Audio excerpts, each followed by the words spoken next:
Hello and welcome back to Inspire Life Productions. On this channel, we upload motivational videos for high school students that could benefit the students' academic life through various techniques to maximize their education. This is our third video, and today we'll be focusing on the topic of how to be productive. In this video, we will be discussing the characteristics and the benefits of being productive, while also establishing and discussing various methods and techniques in which you can become more productive to be a more effective student at school and at home. In this video, we'll be answering and discussing the following questions. Question 1. What does it mean to be productive? Question 2. What does a productive person do and what do they look like? Question 3. What are some strategies to being productive? And lastly, question 4. How does being productive help you? Hopefully by the end of this video, you will know exactly what being productive means and how you can be more productive. This video will guide you and help you to become a more productive and effective person and student.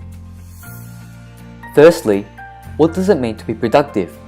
Productive, by dictionary definition, is producing or able to produce a large amount of goods or other commodities, which in this case of high school students will be the amount of schoolwork, homework, and assessment tasks that you are able to produce or do in a time frame.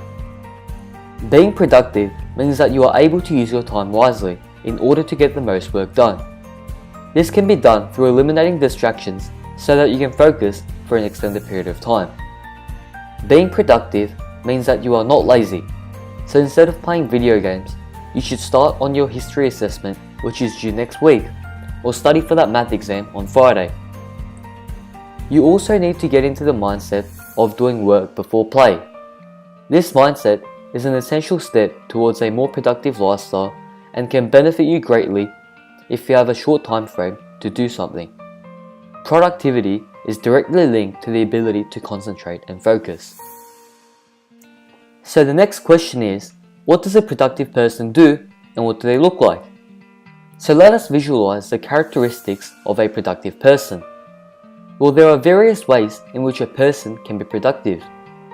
The characteristics of a productive person could include being organized, which we discussed in our previous video, being able to produce quality work in a short period of time, and being able to concentrate and stay on task for an extended amount of time. These people are aware of their lifestyles and work patterns, and are able to successfully utilize the time that their brain is working at their best. They can create systems and networks to manage their time effectively in order to complete and get more things done to a higher standard and quality. A productive person is always working hard and always working to the best of their ability. They have extensive concentration levels and are never easily distracted. They put effort into everything that they do to expand their potential and their skills. However, even if they put all their energy into everything that they do, they are never tired, worn out, or drained of energy because they can effectively manage their workload and their time, enabling them to avoid overwork and fatigue. These characteristics of productive people all sound so wonderful and great. So now, you are probably asking to yourself, then how do I become more productive? Well, there are various methods and techniques that could help you to boost your productivity. However, these are very personalized and there isn't just a simple, do this and you'll become more productive method. Firstly, find your ideal time and place. Whether it is classwork, homework, assessment tasks, or preparations for exams, we all have something to do. But sometimes finding the ideal time and the environment can be hard. And to find your ideal work setting, you just need to try and get some work done in various places and times. After a few days, you'll be able to find a time where your concentration level is at the highest and the places that you are the most productive in. For example, you might find that you like studying after dinner until you sleep, or that you don't like to study at home and that the library is a better place for you to study. Like so, when you are able to find your ideal environment and time, utilize it and use it, because that is when your productivity is at peak. However, this is different for everybody and that's why it is important to figure out your own study environment. Secondly, take short breaks. I'm going to tell you a short story. There were two people in the woods with the same ability and strength. They also both had axes that were identical to each other's. They both wanted to chop down as many trees as possible. The first person just chopped and chopped and chopped and did not take any rest time at all. However, the second one would regularly chop, however would often take rests and break times, during which he sharpened his axe. Guess who ended up chopping down more trees at the end of the day?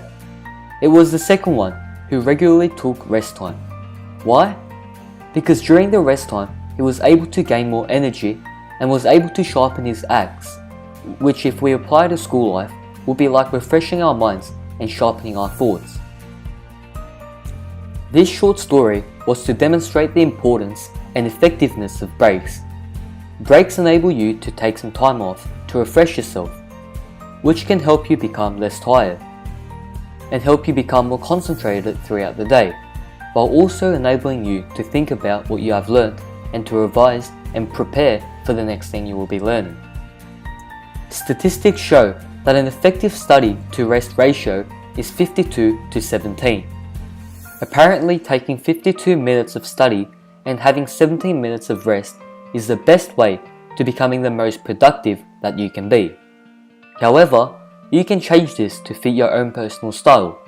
But just remember, rests or breaks are essential for productivity. So now, let's discuss the last question. How does being productive help you? How many times have you felt tired and exhausted after spending hours finishing off a task or studying for a test? Through the use of the productivity techniques that we have discussed, you can maximize your potential workload, meaning that you will get the most work done in the least time possible, without sacrificing the quality of your work that you produce. You will be less prone to feeling worn out and fatigued. So being productive is an important skill in your school life that can also apply to every stage and facet of your life. So it is crucial that you learn these productivity techniques and tips to amplify your skills in everything that you do. Thank you for spending less than 10 minutes of your day to tune into our content. Hopefully you have enjoyed this video, and if you did, make sure to keep 5 to 10 minutes of each week, as we'll be uploading 2 more videos in the future. See you in the next video.